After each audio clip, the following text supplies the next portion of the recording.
नमस्कार, जय हिंद, वंदे मातरम। एक बार फिर से आपका बहुत बहुत स्वागत है हमारे YouTube चैनल JRP किंग के अंदर। आपको बता दें कि लोकसभा चुनाव का बिगुल बज चुका है। लोकसभा चुनावी तारीखों का भी ऐलान हो चुका।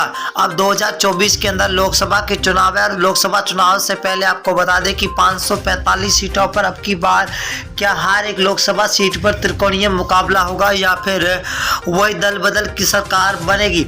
हम आपके बीच में 545 सीटों का आज तक का फाइनल ओपिनियन पोल सर्वे लेकर हाजिर हुए, जो सी वोटर सर्वे और फलोदी सट्टा बाजार एबीपी न्यूज सर्वे ने चुनाव से पहले जारी कर दिया।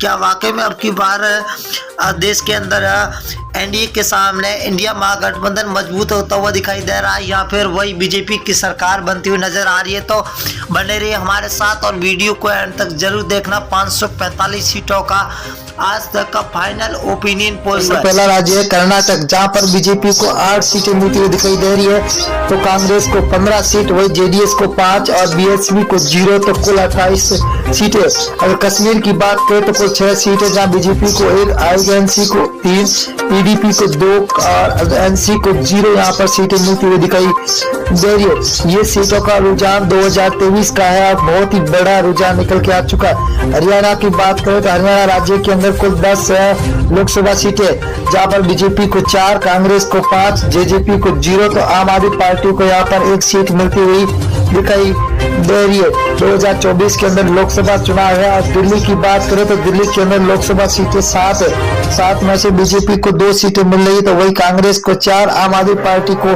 1 सीट मिल रही है, तो बीएसपी को यहाँ पर 0 सीट मिलती हुई दिखाई दे रही है। तो अदर के खाते में 0 जा रही है। अगर हम पंजाब राज्य की बात करें तो 13 लोकसभा सीट है, जहाँ बीजेपी को 1 सीट मिल रही है, वही कांग्रेस को 2 सीटें मिल रही है, तो आम आदमी पार्टी के खाते में 9 सीटें जा रही है और एसएडी को 0 सीट मिलती हुई दिखाई दे रही है।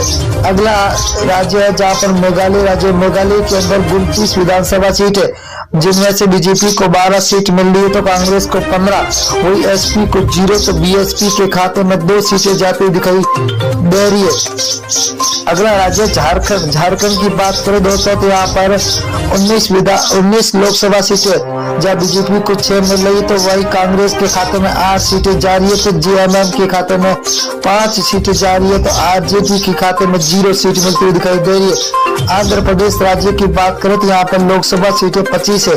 25 में से बीजेपी को 8, वही कांग्रेस को 4, तो वाईआरएस को 10 और टीडीपी को 3 सीटें मिलती हुई दिखाई दे रही है, तो अदर के खाते में 0 सीट मिलती हुई दिखाई दे रही है। उड़ीसा की बात करें तो उड़ीसा के अंदर लोकसभा सीटें 21 है। 21 में से बीजेपी को 6 सीट, वही कांग्रेस को 9, बीजेडी को 6 सीट और एनसी को 0 सीट मिलती हुई दिखाई दे रही है। बहुत ही तगड़ा महाओपिनियन पोल निकल के आ चुका है। तमिलनाडु की बात करें तो यहाँ पर कुल 39 लोकसभा सीट है, जहाँ बीजेपी को 4, तो कांग्रेस को 5, डीएमके को 15, एएलए को 15 सीटें मिलती हुई दिखाई दे रही है, तो 0 खाते में जा रही है अदर के। अगर हम बिहार राज्य की बात करें तो कुल 40 लोकसभा सीट है, जहाँ बीजेपी को 12 सीट मिल रही है, तो वही कांग्रेस को 5 सीट, आरजेडी को 15, तो जेडीयू को 8 सीटें मिलती हुई दिखाई दे रही है, तो अदर के खाते में 0 सीट मिलती हुई दिखाई दे रही है।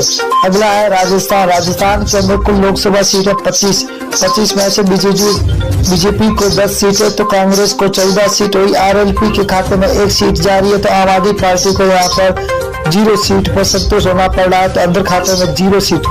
उत्तर प्रदेश की बात करें तो कुल 80 विधानसभा सीटें है, जहाँ बीजेपी को 32, वही कांग्रेस के खाते में 14, एसपीए के खाते में 27, बीएसपी को 2 सीटें, वही अदर के खाते में 5 सीटें जाती हुई दिखाई दे रही है।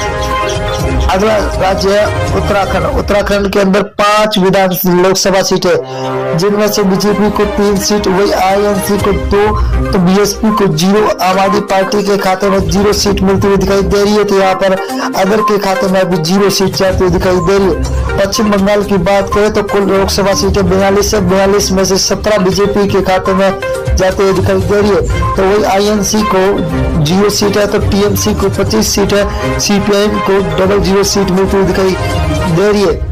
आंध्र प्रदेश की बात करें तो आंध्र प्रदेश के अंदर लोकसभा सीटें 2 है, जहां पर बीजेपी को 1 सीट मिल रही है, तो यहाँ पर कांग्रेस के खाते में 1, एसपी को 0, तो बीएसपी के खाते में भी 0 सीट जाती हुई दिखाई दे रही है, तो अदर के खाते में 0।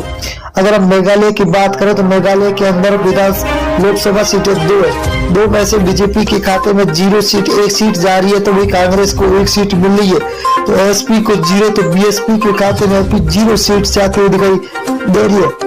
अगला राज्य है जहाँ लक्षद्वीप है। लक्षद्वीप के अंदर लोकसभा सीट 1 है, वही 1 कांग्रेस के खाते में जाते हुए दिखाई दे रही है। तो बीजेपी को यहाँ पर 0, एसपी और बीएसपी के खाते में भी 0 सीट जाते हुए दिखाई दे रही है। अगला राज्य है महाराष्ट्र। महाराष्ट्र के अंदर 48 लोकसभा सीटें हैं, जहाँ बीजेपी को 15, कांग्रेस के खाते में 14, तो एसएचएस को 10 और एनसीपी को 8 सीटें मिलती दिखाई दे रही है। तो अदर के खाते में 0 सीट जाती हुई दिखाई दे रही है। छत्तीसगढ़ राज्य की बात करें तो यहाँ पर लोकसभा सीटें 11 में से बीजेपी को 6 सीट मिल रही है, तो आईएनसी के खाते में 5, आम आदमी पार्टी को 0, बीएसपी को यहाँ पर 0 सीट मिल रही है, तो अदर के खाते में भी 0 सीट जाती हुई दिखाई दे रही है। तेलंगाना की बात करें तो कुल 17 लोकसभा सीटें, जहाँ बीजेपी को 3 सीट, वही कांग्रेस को 5, तो टीआरएस को 7, एआईएम को 2 सीटें मिलती हुई दिखाई दे रही है। बहुत ही बड़ा तगड़ा झटका लगता हुआ दिखाई दे रहा है आपकी बात। अगर केरल की बात करें तो केरल के अंदर 20 लोकसभा सीटें, जहाँ बीजेपी को 1 सीट मिल रही है, तो कांग्रेस को 10 सीटें, वही एलडीएफ को 9 सीटें मिल रही है, तो यूडीएफ को 0 सीट मिलती हुई दिखाई दे रही है, तो अदर के खाते में 0 सीट जाती हुई दिखाई दे रही है। असम राज्य की बात करें तो कुल 14 सीट है, जहाँ बीजेपी को 7, को कांग्रेस को 6, एआईयू को 3 और अदर के खाते में 0 सीट जाती हुई दिखाई दे रही है। बहुत ही बड़ा तगड़ा झटका सभी को मिलता हुआ दिखा। गुजरात की बात करें तो कुल 26 लोकसभा, जब बीजेपी को 12, कांग्रेस को 6, तो आम आदमी पार्टी को 8, बीएसपी के खाते में 0 सीट जा रही है, तो अदर के खाते में भी